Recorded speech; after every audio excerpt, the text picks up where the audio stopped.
अस्सलाम वालेकुम।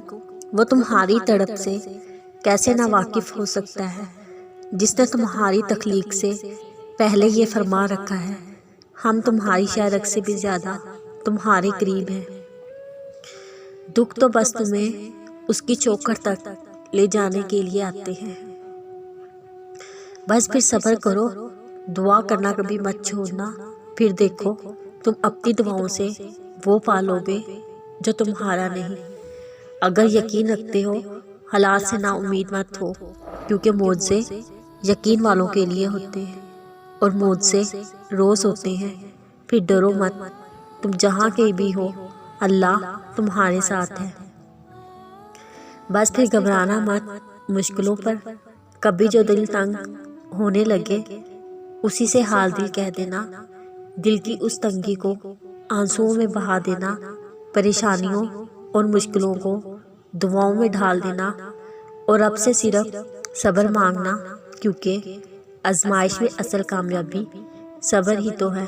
सब्र का सिला जन्नत के सिवा कुछ नहीं। वो जो दो जहानों में समा नहीं पाता, फिर उस टूटे हुए दिल में समा जाता है। तुम सोचते हो आजमाइश का वक्त बहुत लंबा हो गया, मगर वो दर हकीकत मुलाकात का वक्त बढ़ा देता है।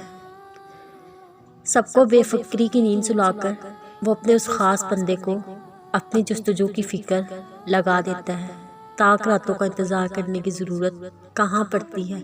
नाम आंखें सिसकता हुआ दिल उसको तहज्जुद में ढूंढ लेता है, जिसके दीदार के लिए वो आसमान को स्याही से भर देता है और चारों तरफ अंधेरा कर देता है, ताकि उसके बंदे के आंसू कोई तीसरी जात ना देख सके, ताकि उस बंदे की जज्बात की खुदारी पर पर्दा पड़ा रहे।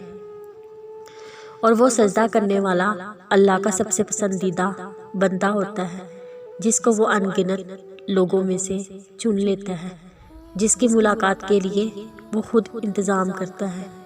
रश्क आता मुझे उस शख्स के मुकद्दर पर जिसकी एक पुकार सुनने के लिए वो सारा आलिम खामोश करवा देता है। फजर का सजदा हर नए दिन की तरह नई उम्मीद लाता है। जब तुम सजदे पे सजदा करते हो, जब तुम सांस लिए बगैर बेसाख्ता उसका नाम पुकारने लगते हो, तब वो तुम्हें देखकर मुस्कुराता है, तब वो तुम्हारी यकीन का भरम रख लेता है और तुम्हारे मान की लाज रख लेता है, सारे वसवसों को ख़त्म कर देता है। जब ठोकरें खाकर भी ना गिरो तो समझ लेना रब ने तुम्हें थाम लिया है।